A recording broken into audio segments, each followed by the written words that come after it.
Lo primero que supe de él fue su muerte. Era la sombra más profunda de una derrota. El triste honor de una venganza. Decidí seguir su rastro. La curiosidad se convirtió en obsesión. Quedé atrapado.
Huía de Madrid para salvar la vida. Le dijeron que en Valencia habría barcos para marchar al exilio, que nadie quedaría en tierra. Fue un largo viaje con el miedo secreto a no escapar.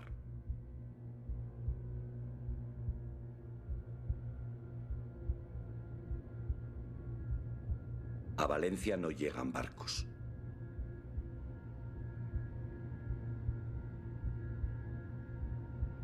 Le ordenan que siga hacia Alicante. Allí le espera un buque de la Mid-Atlantic. Cuenta los kilómetros, las horas, los minutos.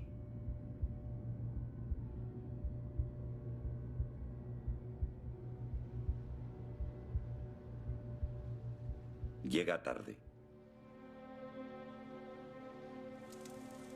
El Marítim zarpó de madrugada.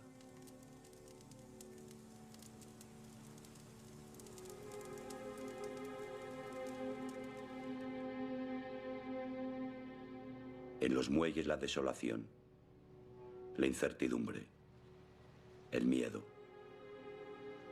Todos dicen que vendrán más barcos. El 31 de marzo, los minadores Marte y Vulcano cierran la bocana del puerto. La esperanza se derrumba.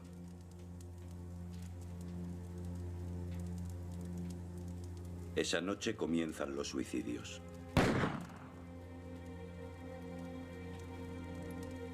Él decide borrar sus huellas.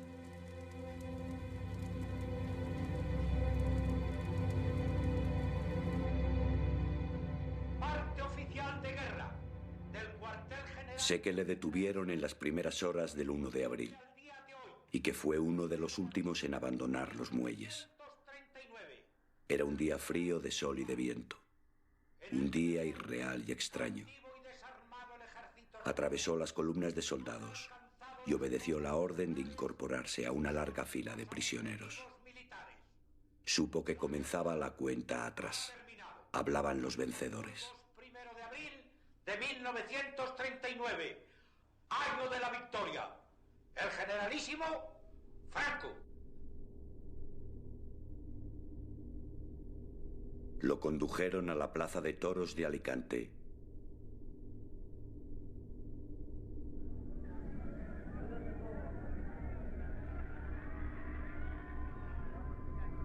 se temió lo peor.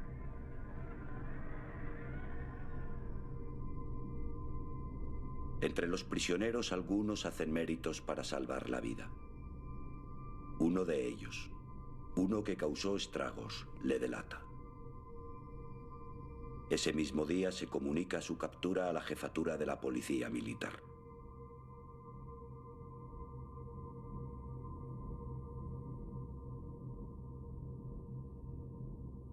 El 15 de junio de 1939 fue incluido en una expedición de prisioneros con destino a Madrid.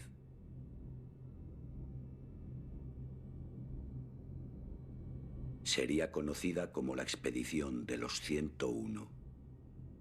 Los más buscados, los más odiados, dirigentes políticos y sindicales, diputados, gobernadores, alcaldes, policías, periodistas.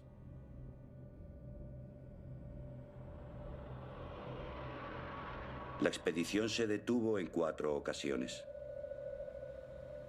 En la última parada, en Quintanar de la Orden, los presentaron como trofeos de caza. A él le tocó la peor parte.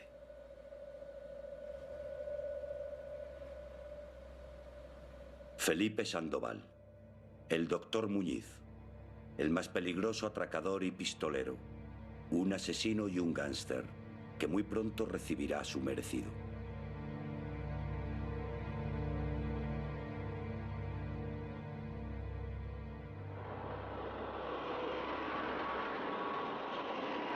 La madrugada del 16 de junio, los camiones se detuvieron en el número 36 de la calle de Almagro.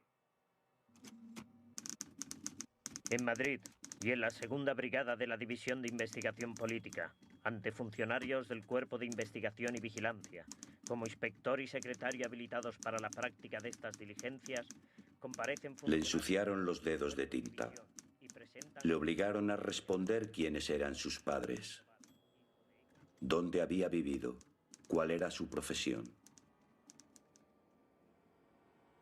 Le obligaron a recordar quién era.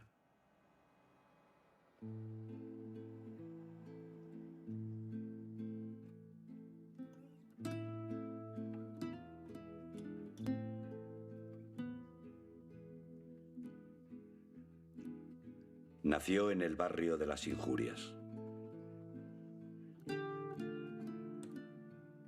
El arrabal ocultaba su miseria en el fondo de un barranco.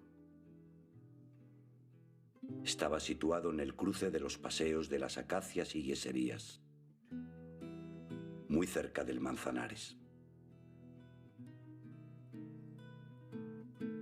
Su madre, Luisa Sandoval, había nacido en Torrelaguna, de donde huyendo del hambre escapó a Madrid. Se ganaba la vida en los lavaderos del río. Tenía 25 años. El 4 de julio bautizó a su hijo en la iglesia de San Pedro el Real. Recibió el nombre de Felipe Antonio Emilio y tomó los apellidos de la madre, Sandoval Cabrerizo. Crecer en las Injurias era un duro aprendizaje.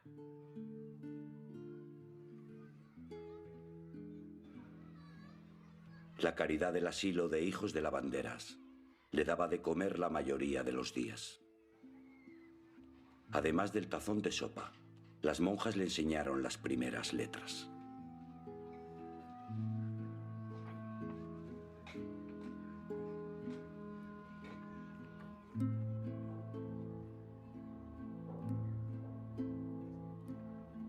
Tuvo también otros maestros: randas, descuideros, topos, la florinata del hampa madrileño. Ellos le enseñaron el mundo. La calle de Embajadores, la plaza de Peñuelas, la calle de Antonio López, las chozas de Arapiles, los tejares de Sixto, la casa del Cabrero, los Cuatro Caminos, el Hotel de la Tinaja. La calle de la verdad.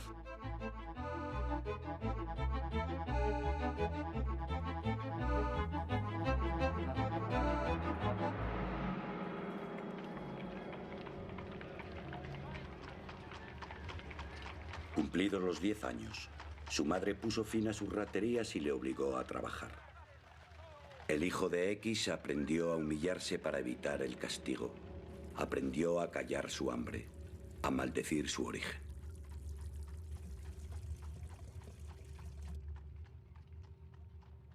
Fue chico para todo, pinche de cocina y camarero.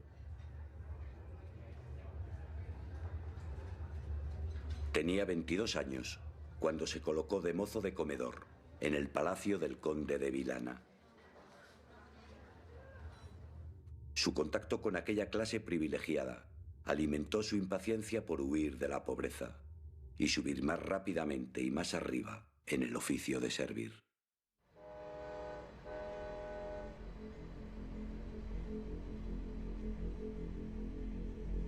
Llegó a París en enero de 1914.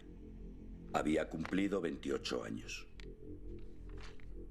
Su primer retrato conocido tiene la fecha de estos días. Nada en él delata al hijo de las injurias. Un joven flaco y poco agraciado, pero de aspecto cuidado y con sombrero a la moda. Su mirada conserva todavía un cierto asombro, pero el gesto de su boca es ya serio y duro. Su rastro deja también una primera dirección, el 88 de la Avenue Bretel. Esta era la casa del general de Chilles, una oxidada gloria del ejército francés. Sandoval se incorporó a su servicio como ayuda de cámara. 3 meses más tarde se despidió y se colocó en el palacete del señor Fichov.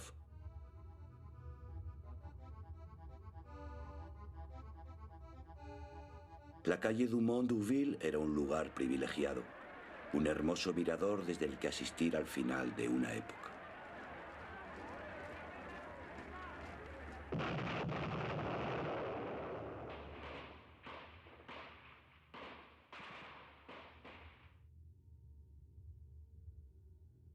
A comienzos de 1915, Sandoval alquiló un piso en el 62 de la Rue Saint-Dominique. Aquí se encuentra con su prometida, Germaine de Chilou. Ella tiene 27 años y se han conocido trabajando en casa del general de Chilles. Aquel verano planearon unas vacaciones en el pueblo de Saint-Germain-en-Laye. Para sufragar los gastos, Germaine confió a Sandoval su talonario de cheques. Días después, una mujer haciéndose pasar por ella acude a las oficinas del banco y vacía la cuenta de ahorros. Cuando Germaine se da cuenta de la estafa y presenta la denuncia, Sandoval ha volado de la Rue Saint-Dominique. La policía no tarda en poner nombre a su cómplice. Dicen que se llama Marie Chilles, tiene 25 años y es su amante.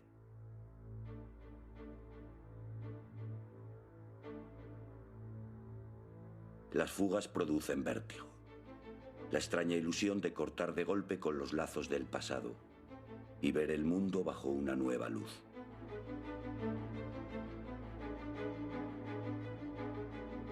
No puedo seguir sus pasos, nombrar las ciudades donde se refugiaban o los hoteles baratos donde se escondían. La pista de Sandoval y Marie Chilles se pierde entre los pliegues de un continente en guerra. No hay respuesta a cuáles fueron los motivos que llevaron al joven Sandoval a cometer la estafa y qué papel jugó en ello su amante, Marie Chilles.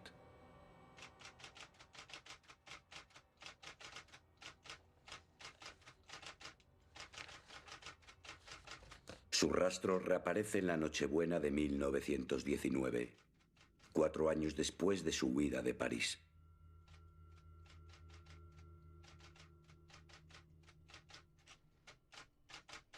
Con ocasión de encontrarse en la prisión de Barcelona por un delito de robo, planeó su fuga con otros elementos, previa a la construcción de un túnel, realizando este y siendo detenidos cuando se encontraban en la calle.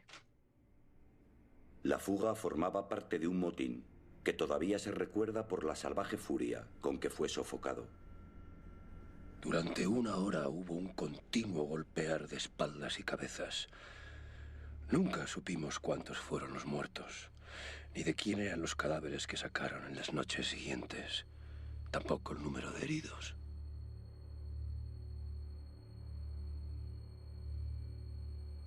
A Sandoval le desfiguraron el rostro. Toda su vida arrastró las secuelas de aquella tremenda paliza.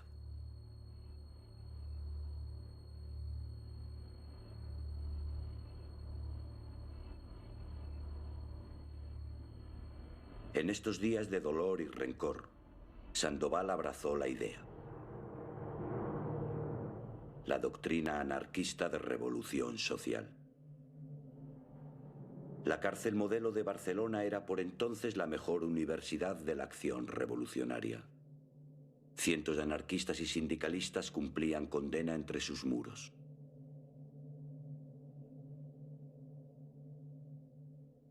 Lo que cautivó a Sandoval de sus enseñanzas no fueron las hermosas utopías, sino sus métodos de acción directa, su violencia legendaria.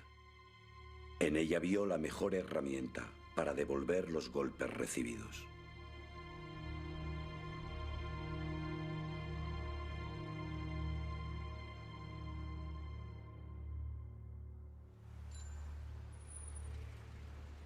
A finales de 1920, recuperó su libertad. Se aloja en una pensión del Carrer de la Riereta, en el barrio chino.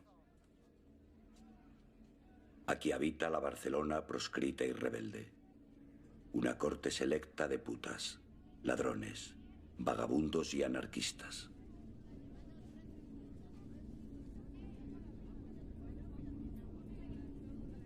Muy cerca del barrio chino se encuentra el Café Español del Paralelo.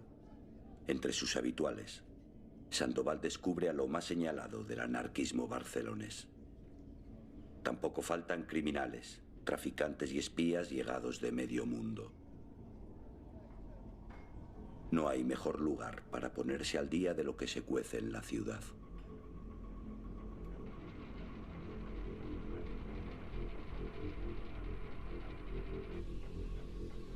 Barcelona es un hervidero de huelgas. El fin de la Gran Guerra es también el fin de los grandes negocios de la burguesía catalana. Frente a los despidos masivos, los anarquistas no dudan en amedrentar a los patronos y asaltan sus cajas de caudales para sostener la lucha. Todos los poderes de la ciudad están de acuerdo.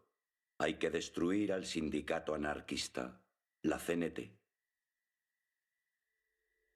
El plan del gobernador, Severiano Martínez Anido, y de su jefe de policía, Miguel Arlegui, cuenta con el apoyo del presidente del gobierno, Eduardo Dato. El Sindicato Libre, una organización de corte católico, se encarga del trabajo sucio. Su sueldo lo paga la patronal catalana. Muy pronto la CNT cuenta con sus propios pistoleros. Sandoval es uno de ellos. Les llaman els homes d'acció. Y su líder es un joven camarero de Reus, Juan García Oliver. Lo que no tengo vergüenza en decir, lo que tengo orgullo en confesar. Los reyes de la pistola obrera de Barcelona.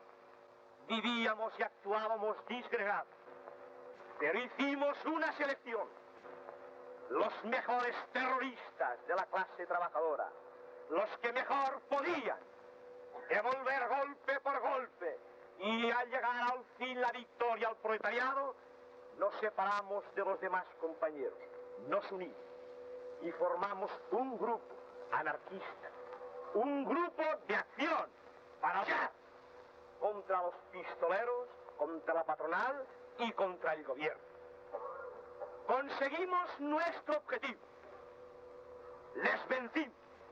Nuestros golpes fueron más duros, más a la cabeza, que los que ellos nos habían dado. La primera cabeza en caer fue la del presidente del gobierno, Eduardo Dato. La misma suerte corrió el cardenal Soldevila, acusado por los anarquistas de pagar de su bolsillo a los pistoleros de la patronal. En León cayó otro viejo enemigo, Francisco Regueral, exgobernador de Bilbao.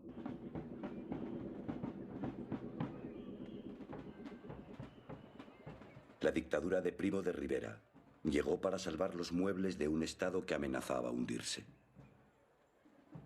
La CNT fue ilegalizada y los hombres de acción no tuvieron más remedio que elegir entre la cárcel o el exilio.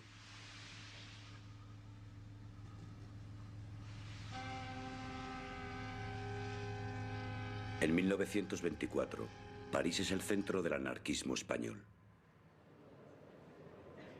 Sandoval se aloja en un hotelucho del Boulevard Ménilmontant, una barriada donde no faltan compatriotas.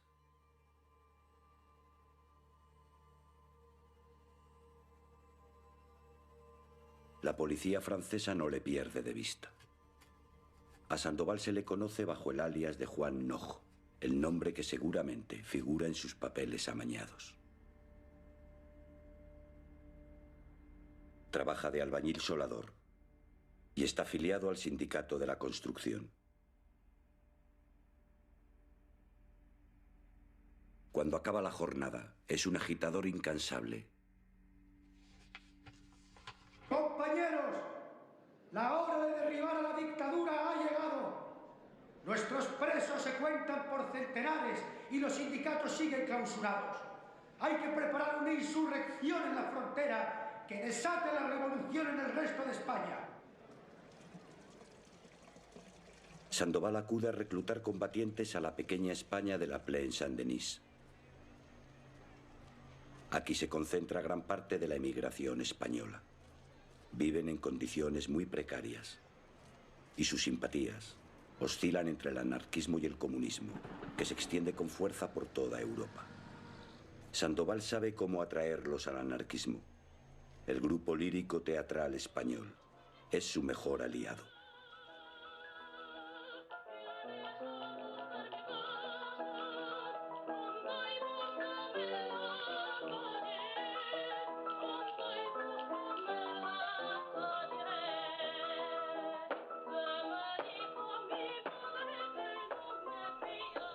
Al finalizar la actuación, habla Juan Nojo. Hermanos trabajadores españoles en Francia, la revolución es un hecho y traerá la verdadera amnistía para los presos y para los que tuvieron que huir de España para no ser carne de cañón. La revolución llega para terminar con las payasadas macabras de los tiranos rufianes y canallas. ¡Abajo los tiranos indignos y asquerosos! ¡Viva la revolución!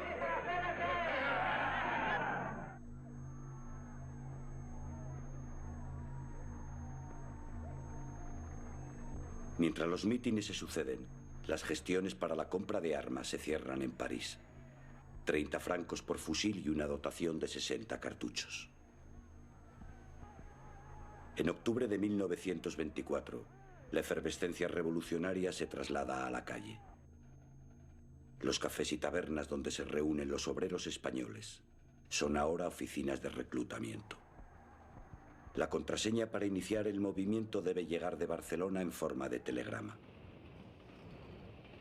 En París, Lyon, Perpiñán, Marsella, en todas las ciudades donde existen agrupaciones anarquistas se espera con impaciencia.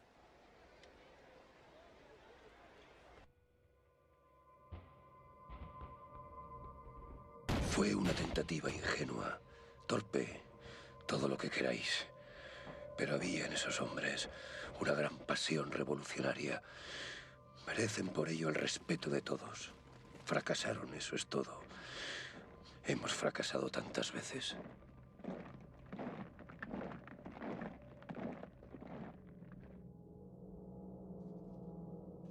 Sandoval está marcado.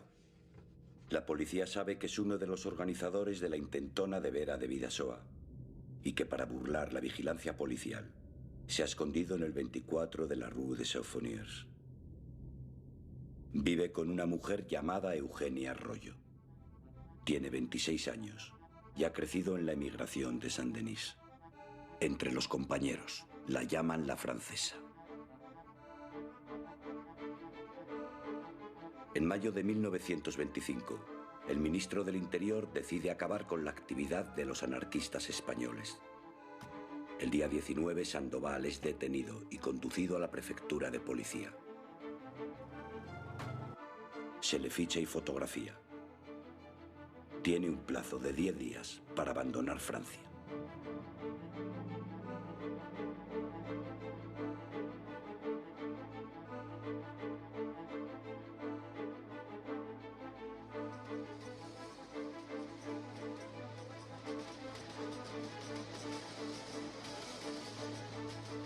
La clandestinidad borra sus huellas.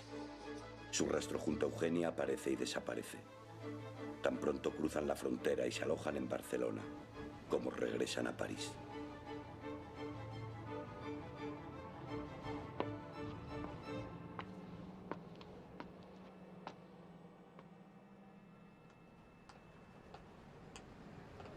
Su pista sale de nuevo a la luz en el Madrid de 1930.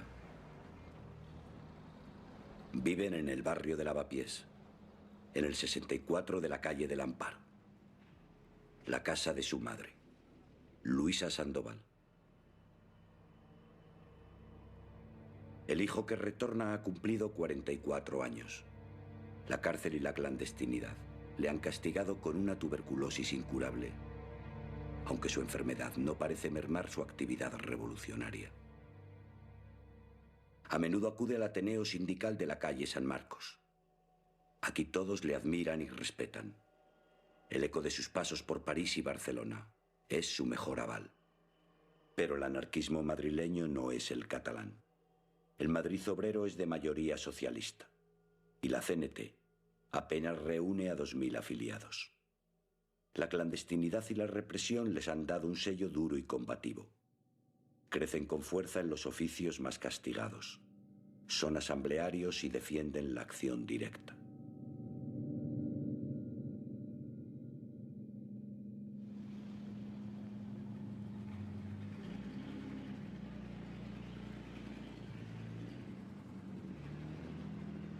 El ambiente que se respira en la ciudad anuncia la llegada de un nuevo tiempo. La monarquía está desprestigiada y todos sus intentos por mantenerse a flote resultan estériles.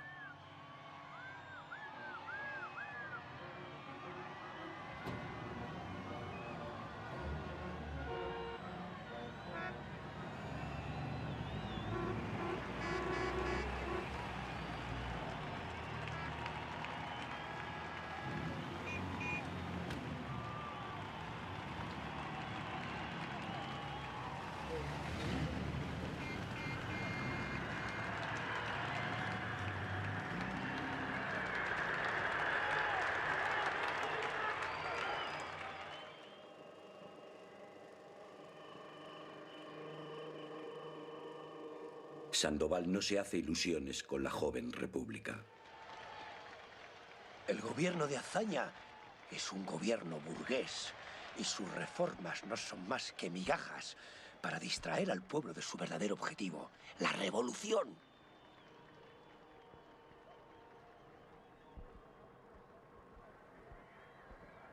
Apenas un año duró la paz social. En 1932 vuelven las huelgas y jornadas de lucha. Ante la contundente respuesta del gobierno, la CNT declara la guerra a la República. La acusan de antiobrera y represora. A su nueva estrategia la llaman gimnasia revolucionaria. Es el enfrentamiento directo contra el Estado, la conversión de la huelga en insurrección armada.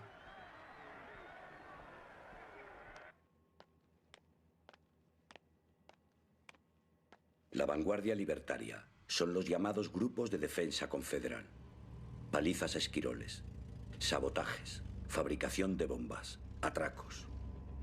Son el ejército en la sombra de la revolución anarquista.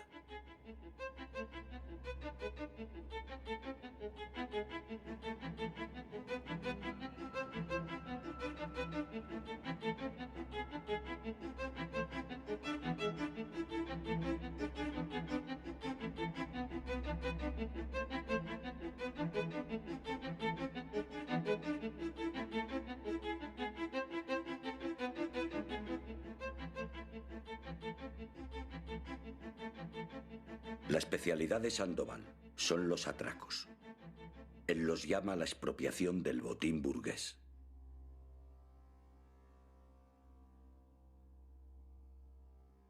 Su primer golpe lo realiza en el domicilio de Agapito Velasco, un abastecedor municipal al que acusa de quedarse con dinero de los comedores de asistencia social. 2 hombres le acompañan. En la calle, un tercero les cubre la salida. Tras apoderarse de 35.000 pesetas, huyen en el automóvil, pero el portero de la casa apunta la matrícula y llama a la policía.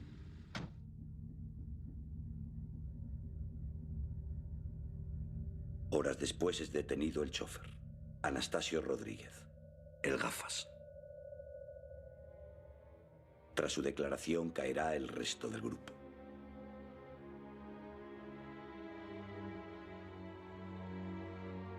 Solo Felipe Sandoval consigue escapar. Toda la prensa da la noticia y publica su vieja fotografía.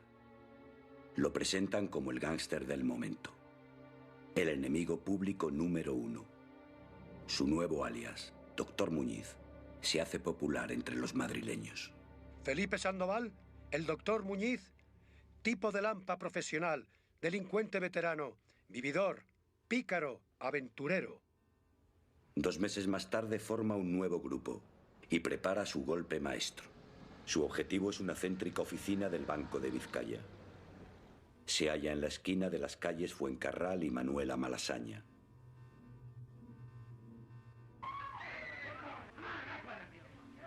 No tardan ni 10 minutos en completar la operación. La noticia salta a las primeras páginas de los periódicos. Madrid es comparado con Chicago y la República no lo puede permitir. En la Dirección General de Seguridad, el jefe de la Criminal de Madrid, Pedro Aparicio, ordena al comisario Antonio Lino la captura de los atracadores. La primera pista le llega con un chivatazo. 200 kilos de dinamita han sido transportados en taxi desde Sevilla a Madrid y están almacenados en un piso de la barriada de Cuatro Caminos. Las detenciones no se hacen esperar. En los interrogatorios, Lino descubre que los responsables del arsenal son también los autores del atraco al Banco de Vizcaya y pertenecen todos al sindicato CNT.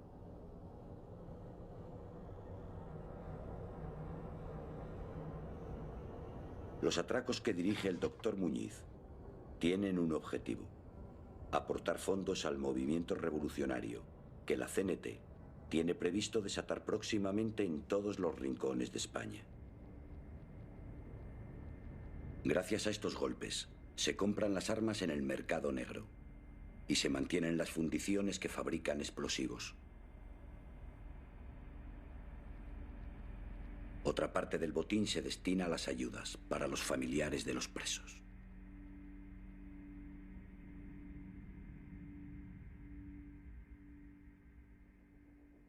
La gimnasia revolucionaria del doctor Muñiz es incansable. A su siguiente víctima la escoge entre lo más selecto de la sociedad madrileña: el conde de Riudoms, Juan Pérez de Seoane. El viejo monárquico marcha al exilio para no vivir bajo una república que detesta. En el equipaje lleva sus pertenencias más valiosas. En la carretera de Burgos, Sandoval y sus hombres le cortan el paso y tras apoderarse del coche y el equipaje, huyen hacia Madrid. Días más tarde, la Guardia Civil da con el lugar donde se esconden los autores del asalto, una casa baja del barrio de Tetuán. Aunque Sandoval no se encuentra en la casa, su habitación es la primera en ser registrada. Tan solo encuentran sus herramientas de albañil, un par de viejos zapatos y la medicina olvidada en la mesilla de noche.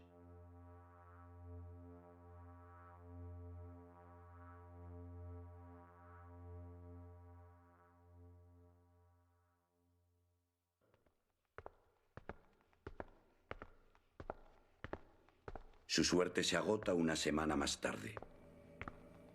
El 7 de diciembre de 1932, el doctor Muñiz es detenido en la estación de Atocha. El comisario Lino vive su momento de gloria.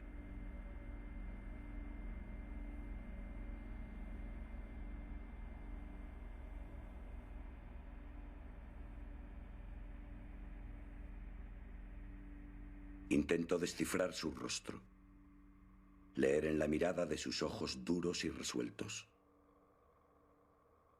Toda la dureza de su expresión cuaja en el gesto de su boca. Está señalada por una profunda cicatriz que le atraviesa los labios. Su desproporcionada mandíbula le da un sesgo brutal. Es un rostro extraño, asimétrico y amargo.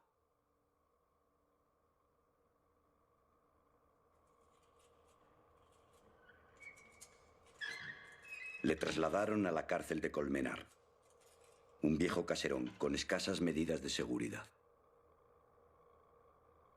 Necesitó pocos meses para preparar su fuga. El tiempo suficiente para recibir ayuda desde el exterior. Al abrir el oficial de la prisión el calabozo, se vio sorprendido por una sombra, que echándole rápidamente una manta por encima, le derribó al suelo. Y mientras esto ocurría, Felipe Sandoval, empuñando una pistola, consiguió fugarse de la prisión.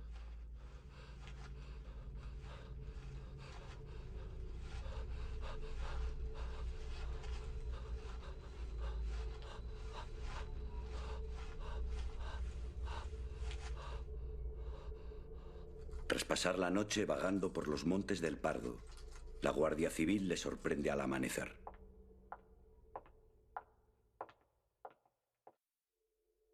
Sabe lo que le espera. El inevitable cacheo en el centro de la Estrella.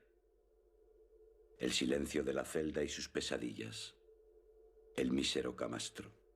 El chirrido de los cerrojos. Los recuentos.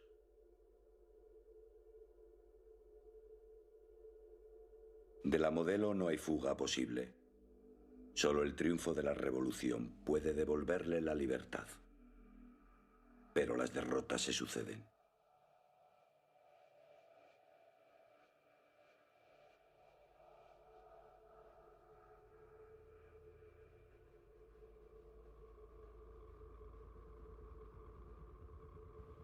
Su esperanza renace en Asturias. En octubre de 1934, miles de mineros, con pocas armas y mucha dinamita, toman Oviedo y proclaman el gobierno revolucionario.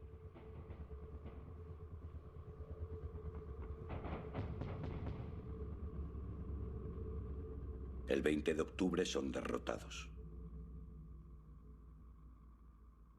Cientos de ellos son torturados y ejecutados. Los sindicalistas vuelven a llenar las cárceles. Sandoval los ve llegar. Y la revolución queda nuevamente aplazada.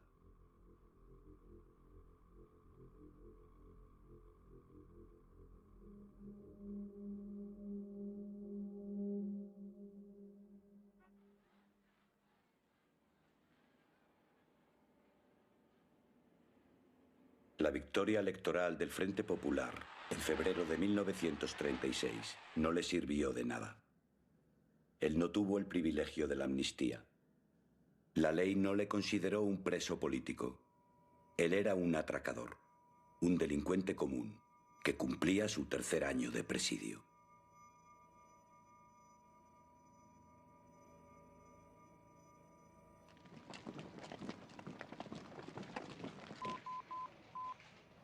Todo Madrid vive envuelto en un rumor.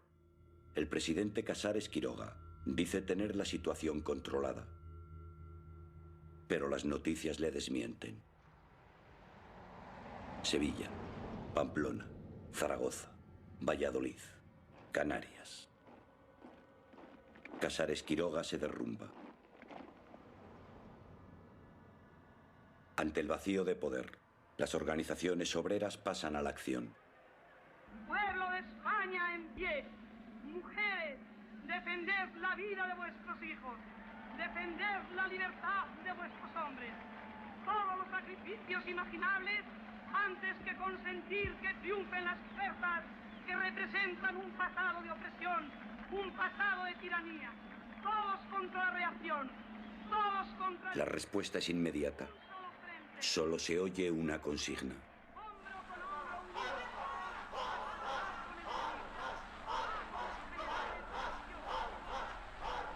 Al nuevo presidente, Diego Martínez Barrio, le llaman el campeón de los compromisos, pero su intento de pacto con los rebeldes es un fracaso.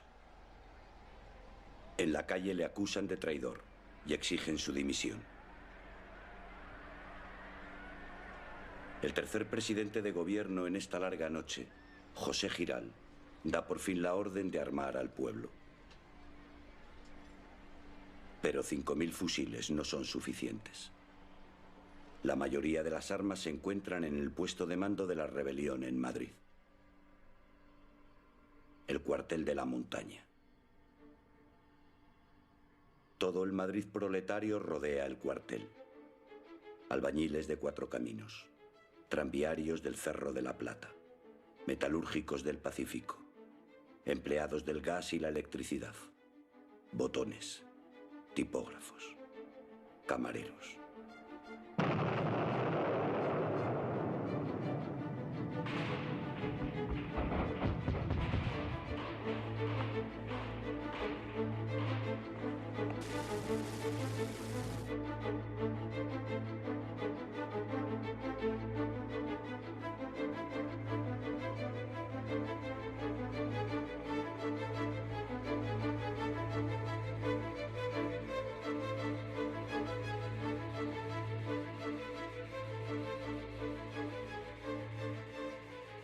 A las 11:30 de la mañana del lunes 20 de julio, la sublevación militar en Madrid es derrotada.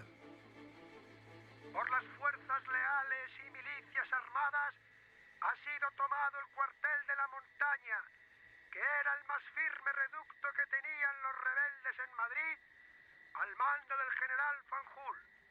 La República ha triunfado. ¡Viva la República! Vencieron.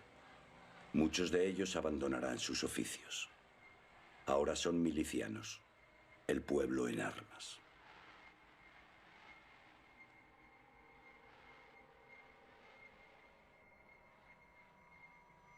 Los gritos de triunfo que Sandoval escucha desde su celda de la Cuarta Galería llevan la firma de la revolución. La esperada llave que por fin le abrirá las puertas de la cárcel.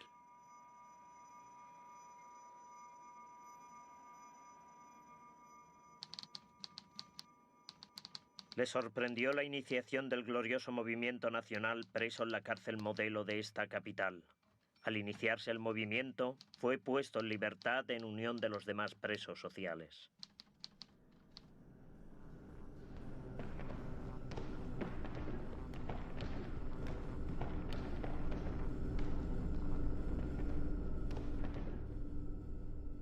Lo destruyeron a golpes y luego le exigieron una confesión por escrito.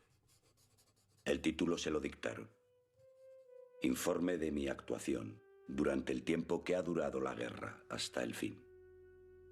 Me ponen en libertad 15 días después de haber estallado el movimiento. Salimos en 2 camiones y se nos deja en el paseo de Ronda. Yo tomo la dirección de la calle de la Luna para documentarme y me presento al secretario de la Federación Local. El Madrid que observa Sandoval ha cambiado de piel. En los palacios de los aristócratas se reúnen ahora los consejos obreros. Fábricas y negocios son incautados. También se asalta el poder de Dios. A Sandoval le cuesta creerlo.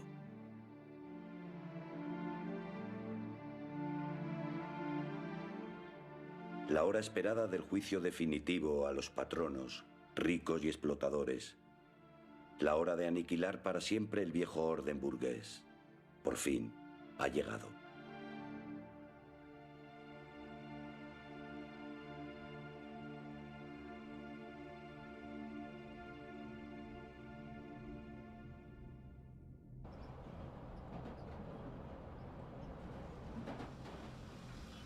Sandoval recibe la orden de incorporarse al Comité del Cinema Europa.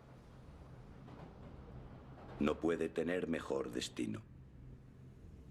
El cine de la calle Bravo Murillo es uno de los centros más importantes del anarquismo madrileño.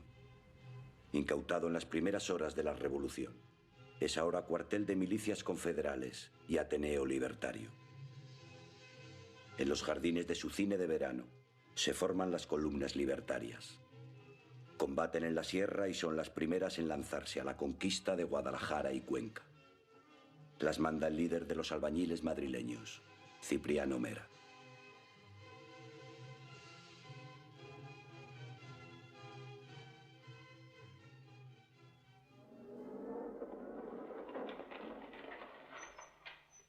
La misión de Sandoval en el Europa es la lucha de retaguardia. Forma parte de los grupos de investigación y vigilancia. La policía de la revolución. Ingreso en el grupo de Germán Clemente. Efectuamos algunas incautaciones de géneros en diferentes sitios de Madrid, así como registros. Y todo pasa al Cine Europa para alimentación y ropas para llevar a la sierra. A primeros de agosto, Sandoval forma su propio grupo. Lo primero que hacen es apoderarse de un espectacular Rolls Royce negro. Lo bautizan como el Rayo. Su misión es perseguir y acabar con los francotiradores, los pacos. Me encargaron averiguar el paradero del teniente del Hierro, que salía en coche y nos había hecho algunas bajas en el sector de Cuatro Caminos. Conseguí la pista de su señora, que estaba en la calle Velázquez 55. Y luego vinieron a decirme que se había descubierto el coche en la Colonia del Retiro.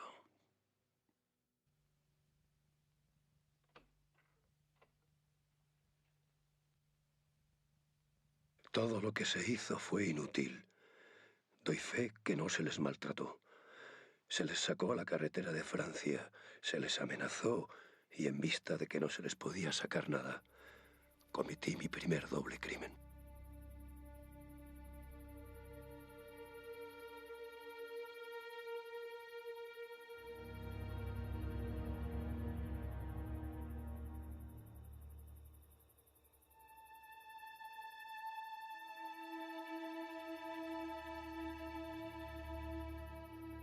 A la justicia que aplica Sandoval, los madrileños la llaman el paseo.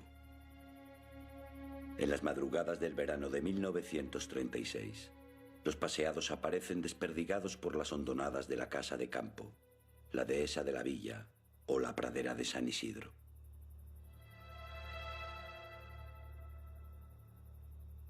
Su retrato se incorpora a los libros que los familiares pueden consultar en el Ministerio de Gobernación. Mirarlo es un aterrador viaje.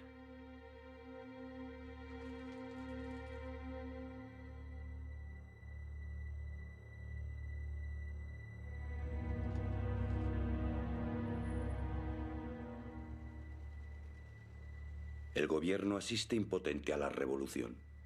Publica decretos que no obedece nadie, ni siquiera su propia policía, que sufre una profunda depuración.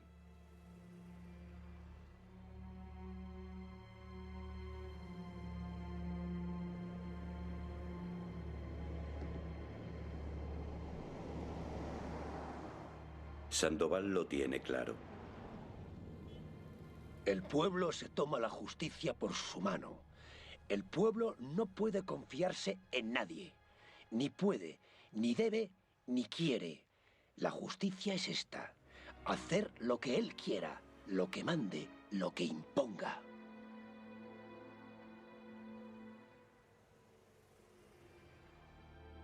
El orden de la retaguardia lo ejercen ahora partidos y sindicatos. Además de sus milicias, tienen sus propias prisiones y comisarías. Los madrileños las llaman checas, y existen cerca de 200 en todo Madrid. Las checas son la expresión de una nueva justicia, aquella que tiene por divisa la máxima Vox Populi, Suprema Lex.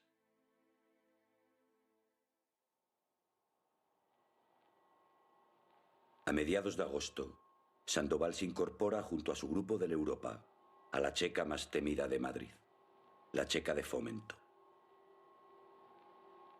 Representantes de todas las organizaciones políticas y sindicales forman parte de sus tribunales. Las condenas, registros y detenciones las ejecutan numerosas brigadillas, con un responsable a la cabeza. El hombre fuerte de la CNT en Fomento es Benigno Mancebo. A sus 30 años tiene ya un largo recorrido como hombre de acción. Sandoval será uno de sus hombres de máxima confianza.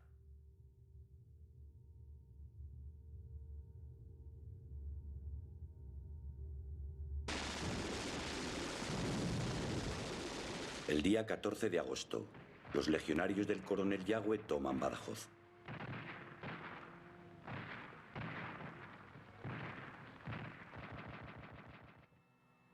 En la Plaza de Toros, encierran a cerca de 2000 prisioneros republicanos.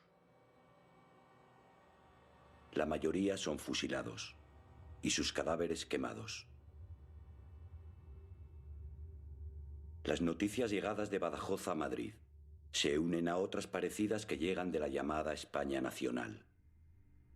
Sevilla, Córdoba, Granada, Zaragoza, La Coruña, León.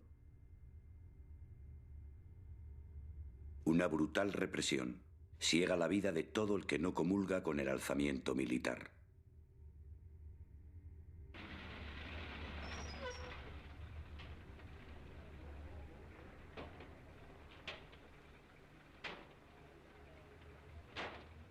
A la matanza de Badajoz decidió responder el Comité de Fomento.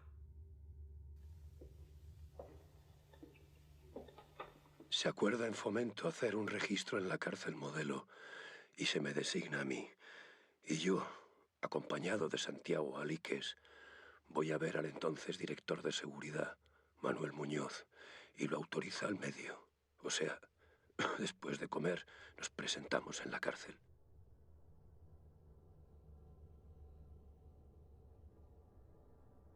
En las galerías de la Modelo se encuentran un millar largo de jefes y oficiales del ejército.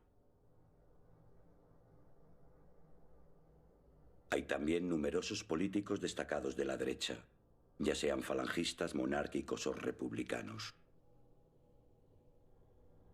Ninguno ha sido todavía juzgado. La cárcel Modelo no tiene secretos para Sandoval. Los funcionarios de prisiones que atemorizados le abren ahora los rastrillos de la cárcel. Conocen bien al doctor Muñiz. Más de uno, recordando el trato que le ha dado, le observa ahora con verdadero terror.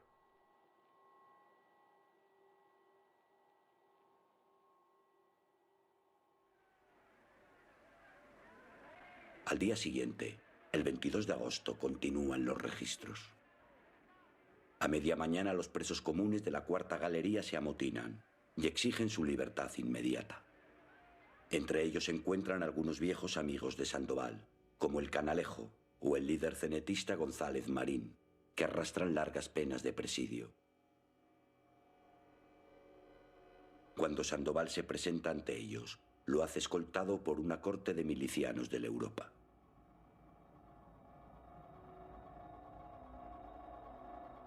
A duras penas consigue hacerse oír.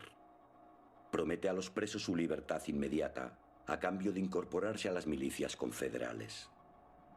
En su arenga, exige a los presos su colaboración para exterminar a los fascistas en sus madrigueras. Mientras Sandoval es aclamado, un incendio se desata en la leñera de la cárcel. A la voz de fuego se armó un lío imposible de imaginar.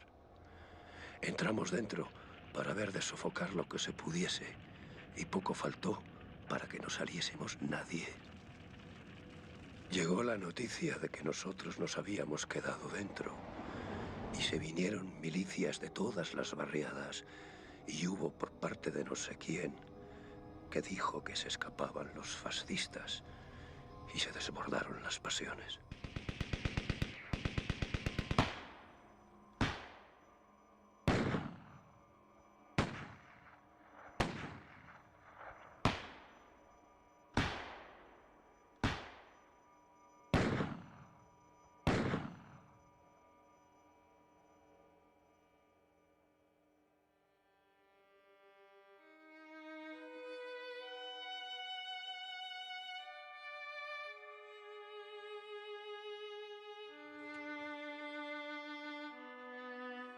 Quiero hacer constar que no tiré un solo tiro en tan lamentable suceso.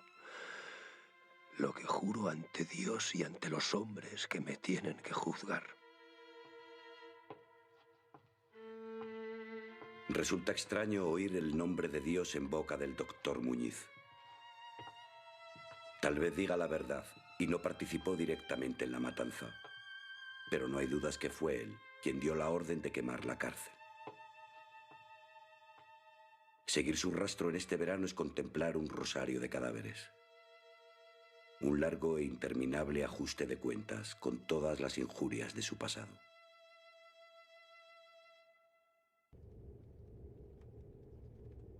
El 1 de septiembre llama a las puertas de la casa de los hermanos Mugiro, conocidos banqueros madrileños de simpatías falangistas.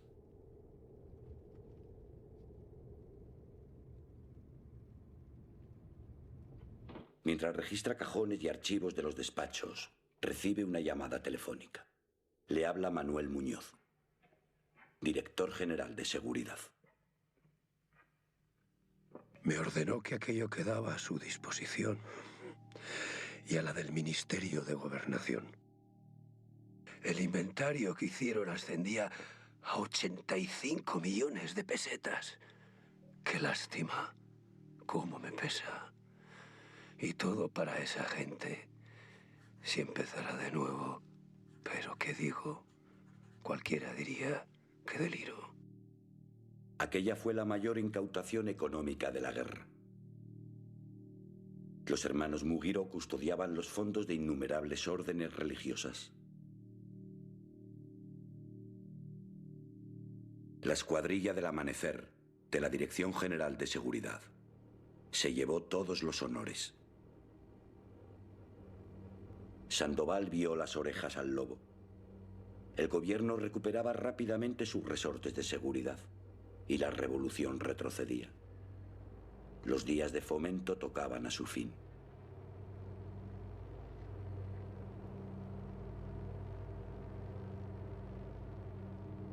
Sandoval visita a menudo el Café Moca de la calle Alcalá.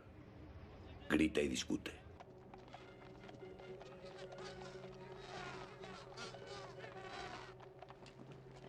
Las noticias del avance de los fascistas le queman la sangre. 4 columnas avanzan imparables hacia Madrid. El ejército del pueblo, las milicias, no resisten el empuje de un ejército profesional y bien armado. Las líneas republicanas se derrumban unas tras otras.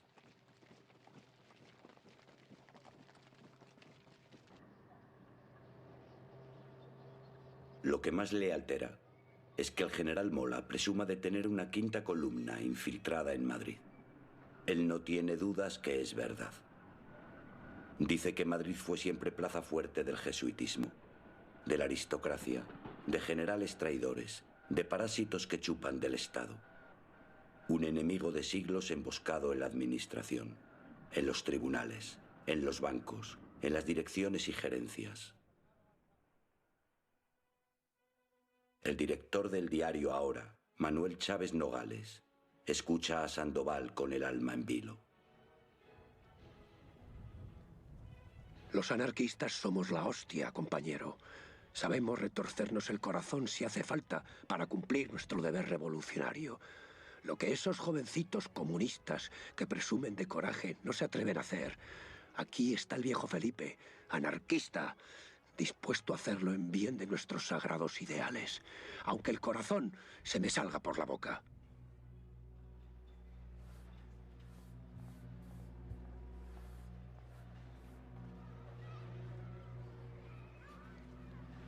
Madrid es una ciudad sitiada. Solo la carretera de Valencia le une al resto de la España republicana.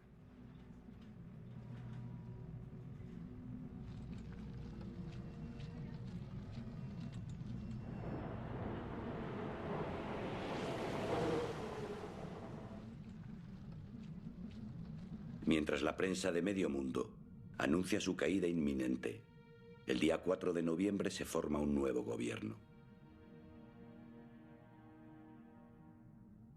4 cenetistas se incorporan a él. A Sandoval le cuesta creerlo. Juan García Oliver, su viejo compañero de tertulia en el Café Combat de París. El legendario hombre de acción, fundador junto a Durruti y Ascaso del mítico grupo Los Solidarios, es ahora ministro de Justicia.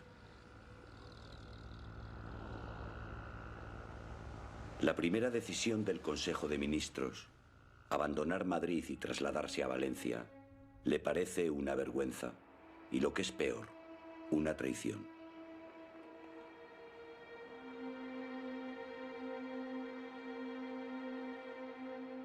En la calle Serrano se encuentra el Estado Mayor de la CNT madrileña, el llamado Comité de Defensa Confederal.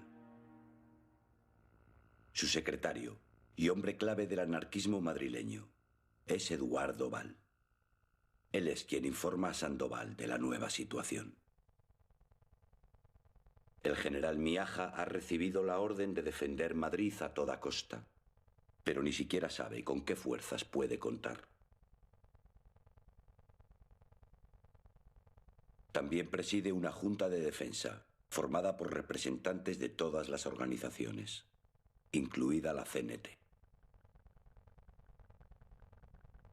La consejería que más interesa a Sandoval, la de Orden Público, la dirige el joven comunista Santiago Carrillo.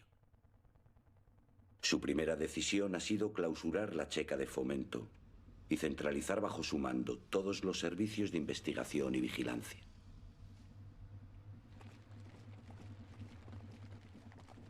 La noticia le amarga. Es un nuevo paso atrás. Los comunistas ganan terreno por días y su propaganda, eficaz y masiva, les presenta como los héroes del momento.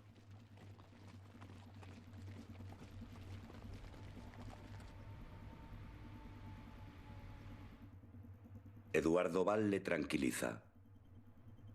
Si los comunistas disponen de la Consejería de Orden Público, los anarquistas se han hecho con los servicios de inteligencia del Estado Mayor de la Defensa, los llamados servicios especiales. También controlan numerosas comisarías de policía. La más importante, la de Buenavista, que abarca el barrio burgués por excelencia, el barrio de Salamanca, está en sus manos. Aquí, en el corazón de la quinta columna, es donde se precisan los servicios del doctor Muñiz. Su primer objetivo es un viejo conocido, Gabriel Rebollo, el médico de la cárcel Modelo. Le acusa de ser un quintacolumnista protegido por la embajada noruega. Un testigo incómodo de la situación de los presos derechistas, que debe ser silenciado. Vimos que subía a un coche con la bandera noruega y lo seguimos hasta la calle de María de Molina, donde, cortándole el paso, lo detuvimos.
Madrid se desgarra bajo las bombas.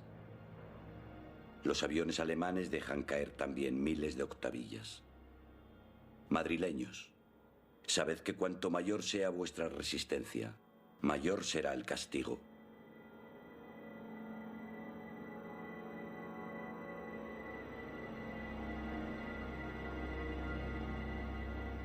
El barrio de Salamanca es la única zona de la ciudad respetada por Franco. Allí buscan refugio muchas familias a las que la guerra ha dejado sin casa. Sandoval, junto a su mujer y su madre, se instala en un piso incautado por la CNT en el número 41 de la calle Jorge Juan. Esta será su casa durante el resto de la guerra.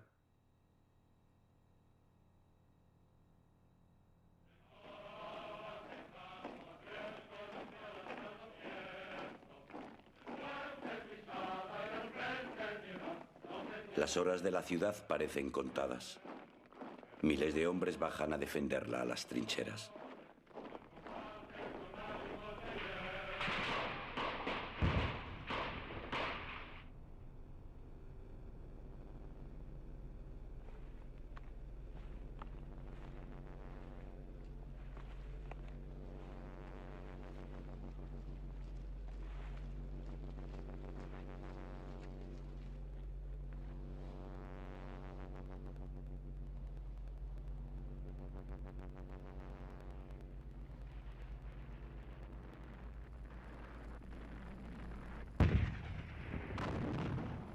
En la casa de campo, la quinta bandera de la Legión se lanza al asalto de la ciudad. Su intención es atravesar el río Manzanares y penetrar en Madrid por el Parque del Oeste. Sufren un duro castigo. Hoy los milicianos no huyen, no temen los gritos de los moros. Cada centímetro de tierra lo defienden hasta la muerte. Lo mismo sucede en Villaverde, en Usera, en el puente de Toledo.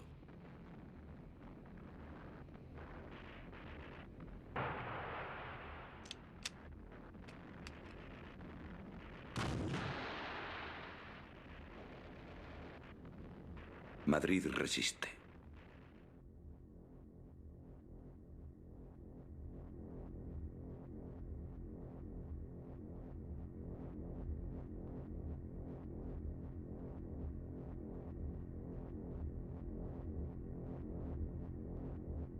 Todos los muros de la ciudad lo exigen.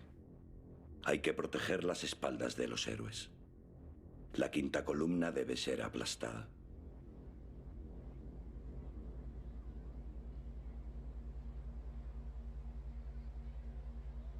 Cerca de 5.000 prisioneros, acusados de fascistas, se encuentran todavía en las diferentes cárceles madrileñas. Si Madrid cae, Franco dispondrá de un importante refuerzo en el interior de la ciudad. Sandoval no descansa.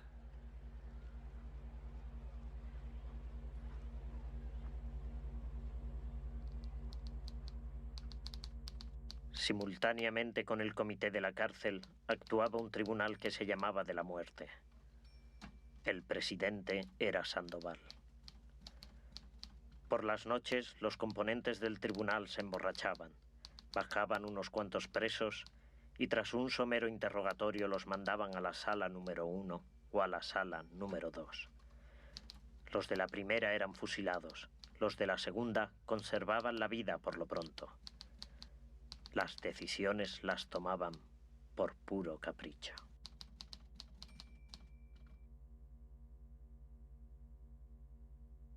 La carrera judicial del viejo pistolero anarquista no conoce barreras. Él mismo se encarga a menudo de hacer cumplir sus propias sentencias. Sandoval faltaba muy pocas noches, llevando una lista a la celda de los recluidos diciéndoles: manos arriba, tira pa'lante que has dejado de ser fascista, llevándose diariamente 2 tandas de 30 y tantos o 40.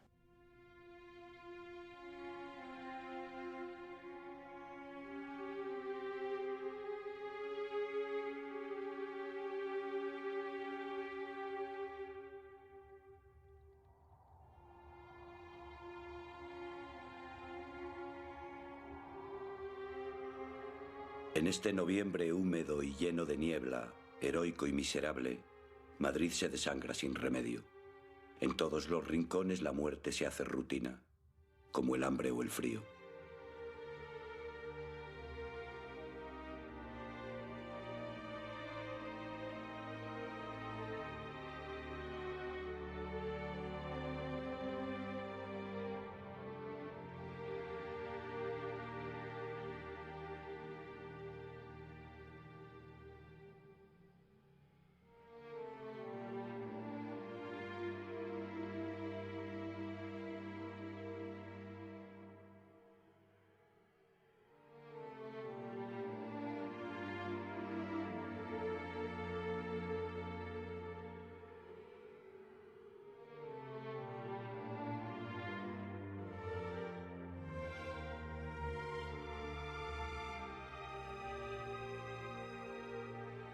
El día 20, Sandoval queda sobrecogido.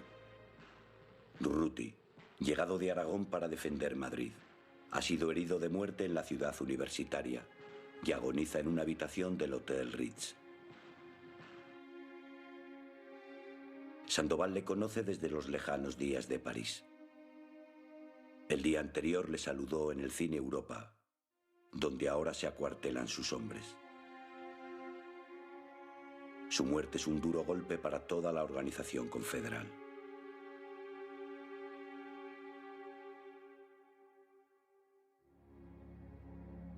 El paso de los días lo confirma. Madrid no cae. A finales de enero de 1937, las columnas del general Varela han agotado sus reservas de hombres. Franco decide entonces suspender el asalto a la ciudad. Madrid le ha derrotado.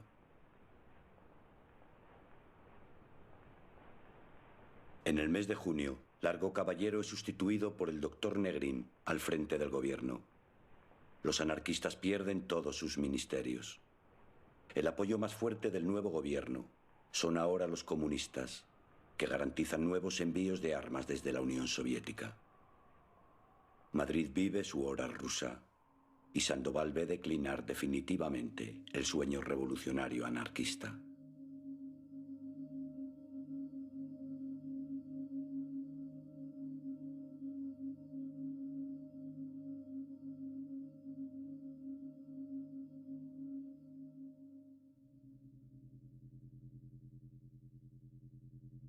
En estos días, la CNT madrileña le ordena incorporarse a un comité de requisas artísticas.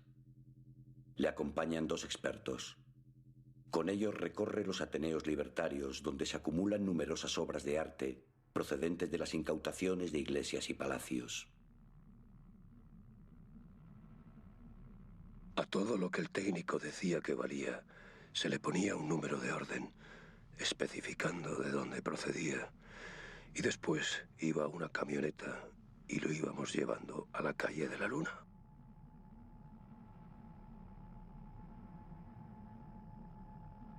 Una vez clasificadas las obras, se seleccionan las de mayor valor y clandestinamente se transportan a Francia. En París, Sandoval vende las obras en el mercado negro. El dinero se destina a la compra de armas. Fueron 8 meses los que permaneció en el comité de requisas. Yo, lo mismo que un tal Sancho, no éramos partidarios de que una riqueza tan enorme y, sobre todo, un pasado de la grandeza de España pasase a manos de judíos mercaderes por un puñado de plata.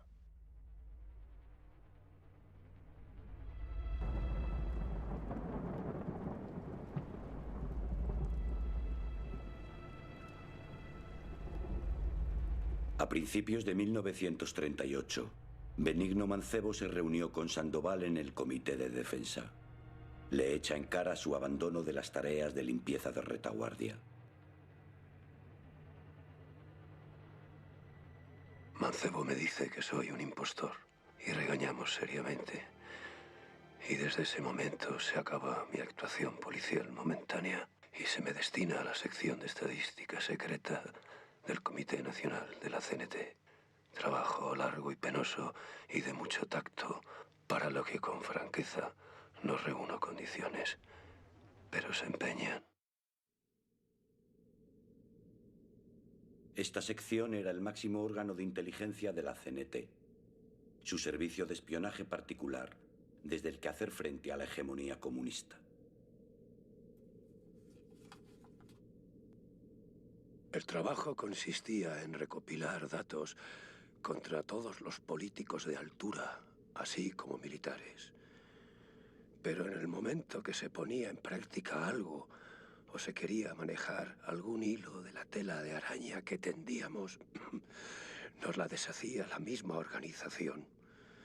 Así resultaba que no se hacía nada práctico y los comunistas seguían imperando en todas partes.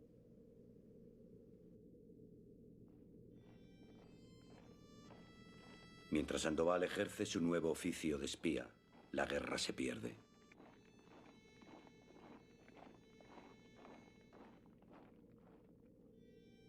Los mítines anarquistas a los que acude le parecen el canto del cisne.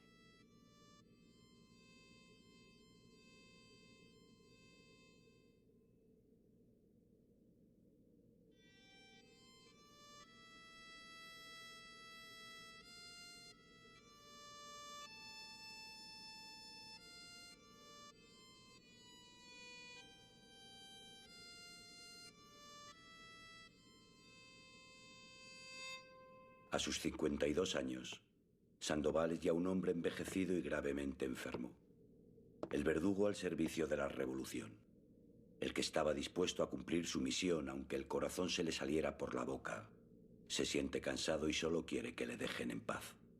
Ha dado mucho más de lo que se le puede pedir. Sabe que su enfermedad avanza y que acaso no le queden muchos meses de vida.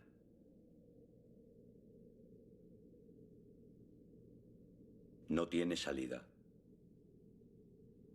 Le ordenan seguir matando. Matar a compañeros.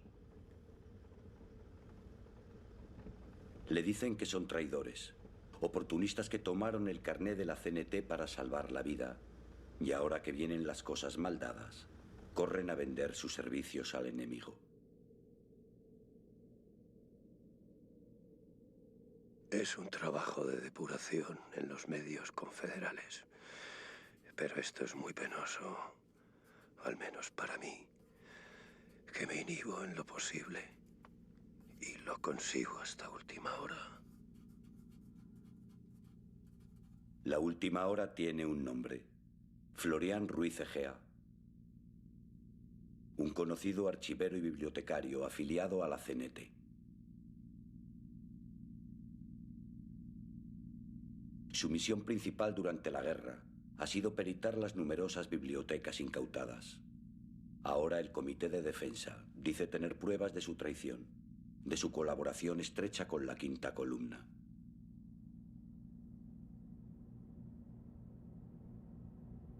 Valorar una fabulosa biblioteca fue la trampa que le tendieron.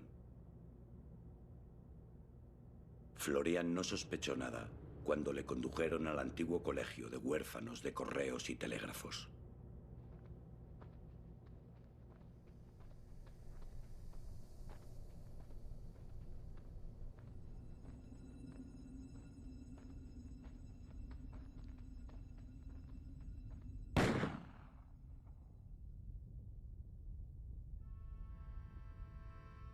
Nos sorprendió la rendición en todas estas cosas. No sé si se me habrá olvidado algo, pero aquí estoy para contestar y responder con mi palabra y con mi vida, presto a darla porque merezco se me quite. Si Felipe Sandoval pensaba que los policías se iban a dar por satisfechos, se equivoca. Quieren más detalles, fechas, lugares, nombres.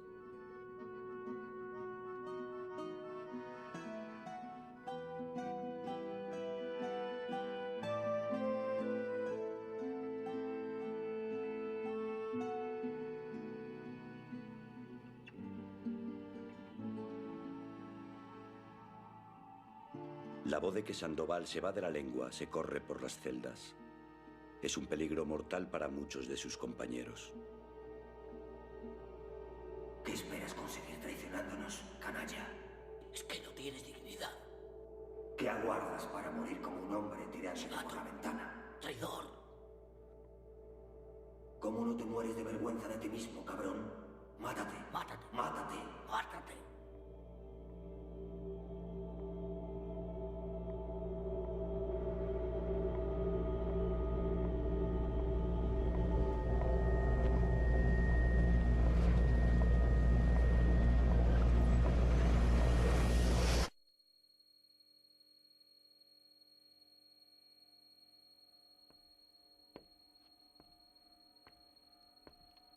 No les dio opción a los hombres que tenían que juzgarle. Él fue su propio juez y su verdugo, el asesino de sí mismo. Su vida fue la pasión de una venganza, el único y triste honor de las injurias. Nadie reclamó su cadáver.